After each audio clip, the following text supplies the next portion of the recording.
പറ്റിയ മോളെ? അഷി മോളെ, അഷി എണീറ്റേ. മോളെ, മോളെ കണ്ണു തുറക്ക്. അഷിത, അഷി കണ്ണൂർന്നേ. മോളെ, അഷിത എഴുന്നേറ്റേ. കണ്ണു തുറക്ക്. എടോ അശി,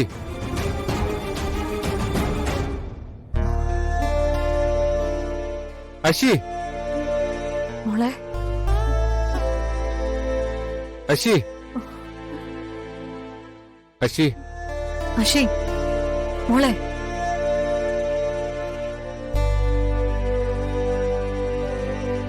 അഷി, അഷി എന്താ പറ്റിയ മോളെ? അറിയില്ല, വൊമിറ്റ് ചെയ്യാൻ തോന്നി. പിന്നെ പെട്ടെന്ന് ബ്ലാക്ക് ഔട്ട് ആയ പോലെ. ചേച്ചി പ്രഷർ കുറഞ്ഞായിരിക്കോ? നോക്കട്ടെ.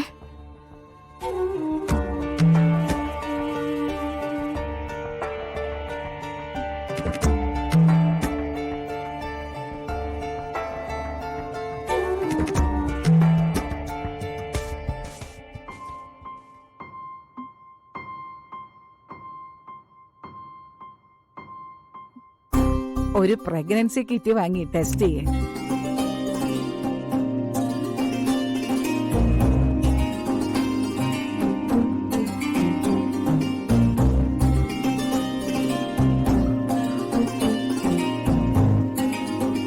അല്ലെങ്കിൽ ഹോസ്പിറ്റലിൽ പോയി കൺഫേം ചെയ്താലും മതിയാവും.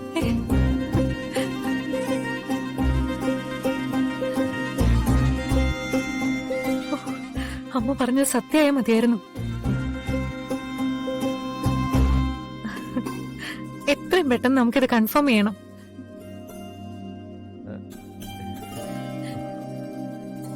പൃഥ്വി, ഇനിയെങ്കിലും നീ കുറച്ച് റെസ്പോൺസിബിലിറ്റി കാണിക്കണം കേട്ടോ.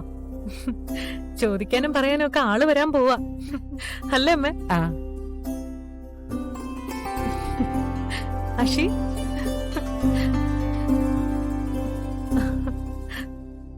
ദേ നിങ്ങൾ കേട്ടല്ലോ അല്ലേ?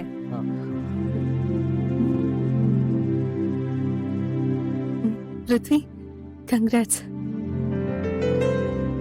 അതൊക്കെ കൺഫേം ചെയ്തിട്ട് മതി. ഇപ്പോഴേ നമ്മൾ ഇതിന്റെ പേരിൽ ഒരുപാട് സന്തോഷിക്കുക ശരിയല്ല. വീട്ടിലറിഞ്ഞ എല്ലാവർക്കും വലിയ സന്തോഷായല്ലേ? അതൊക്കെ ഞങ്ങൾ പറയേണ്ടപ്പോ പറഞ്ഞോളാം. നീ ആയിട്ട് ഇനി ആരും ഒന്നും അറിയിക്കാൻ നിക്കണ്ട. ദേ അടുത്ത ചാൻസ് നിങ്ങൾക്കാട്ടോ. അതെ.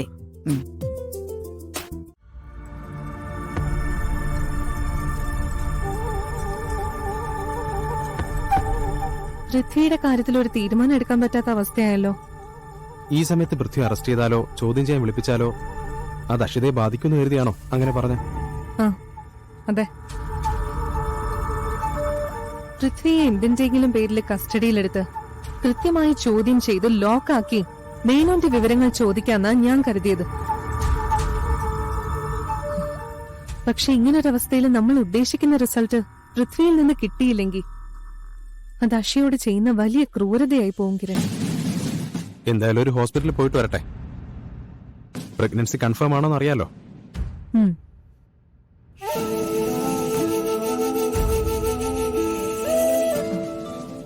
മുത്തശ്ശി വിളിച്ചിട്ടുണ്ടായിരുന്നല്ലോ. തിരിച്ചു വിളിക്കും.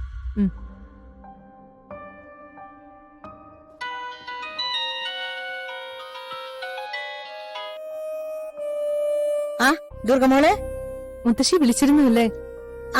ഞാൻ ഫോൺ മുറിയിൽ വെച്ചിട്ട് താഴെ വരെ പോയിരുന്നു. റിങ് ചെയ്തതൊന്നും കേട്ടില്ല.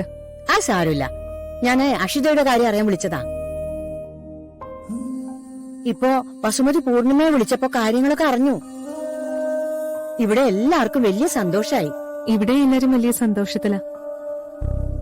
അവരവിടെ ആശുപത്രിയിൽ നിന്ന് വന്നു കഴിയുമ്പോഴേ നീ കാര്യം വിളിച്ച് പറയണേ. പറയാം മുത്തശ്ശി.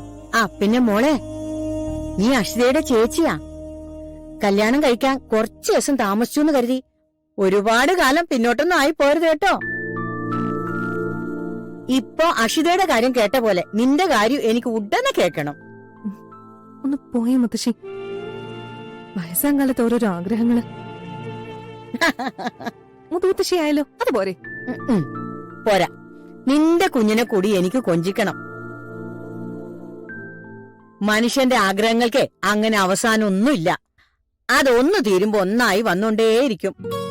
ആഗ്രഹിച്ചോണ്ടേ അവിടെ ഇരുന്നാ മതി. അഷിത ഹോസ്പിറ്റലിൽ നിന്ന് വന്നു കഴിയുമ്പോ ഞാൻ വിളിച്ച വിവരം പറഞ്ഞോളാം. തൽക്കാലം അത് മതി. അത് പോരെന്ന് ഞാൻ പറഞ്ഞു കേട്ടോ. എന്നാ ശരി, ഞാൻ പിന്നെ വിളിക്കാം. ഞാനൊന്നും പറയാതിരിക്കാൻ നീ ഫോൺ കട്ടിയല്ലേ. ഞാൻ നേരിട്ട് കിരണോട് പറഞ്ഞോളാം. ഓ ആയിക്കോട്ടെ, ഇപ്പൊ ഞാൻ വെക്കുക. ശരി ശരി ശരി. എന്താണ് മുത്തശ്ശി പറഞ്ഞേ? അതൊന്നുമില്ല. അതല്ല, എന്തോ പറയുന്നുണ്ടായിരുന്നല്ലോ. കാര്യം പറ. ഒന്നുമില്ലെന്ന് പറഞ്ഞില്ലേ? അതൊക്കെ കൺഫേം ആയിക്കോളും നാത്തൂനെ. എന്റെ മനസ്സിൽ അങ്ങനെയാ തോന്നുന്നത്. നോക്കിക്കോ, ഇനി ഇന്ദ്രപ്രസ്ഥത്തിലെ കാര്യങ്ങളൊക്കെ മാറി മറിയും.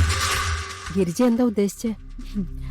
അഷിത ഗർഭിണിയാണെന്ന് അറിയുന്നതോടെ ഇന്ദ്രപ്രസ്ഥത്തിലുള്ളവർ അഷിത മോളെ വേണ്ട രീതിയിൽ പരിഗണിച്ചു തുടങ്ങും. കാരണം അവളുടെ വയറ്റിൽ വളരുന്നത് പുതിയ തലമുറയിലെ ഇന്ദ്രപ്രസ്ഥത്തിന്റെ അവകാശിയാണ്. അത് ശരിയാ. അങ്ങനെയെങ്കിലും എന്റെ മോൾക്ക് ആ വീട്ടിലൊരു വില കിട്ടട്ടെ. ദുർഗ അവിടെ ചെന്ന പിന്നെ അഷിമോളെ ആരും അത്ര പരിഗണിക്കുന്നില്ലെന്ന പരാതി മാറിക്കിട്ടുമല്ലോ.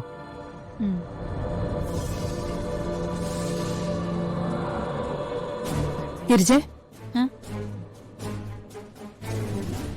അതെ, എനിക്കൊരു സംശയം. എന്താ നാത്തൂനെ? അത് അല്ല, ഇനി ദുർഗ എങ്ങാനും ഉടനെ ഗർഭിണിയാവൂ?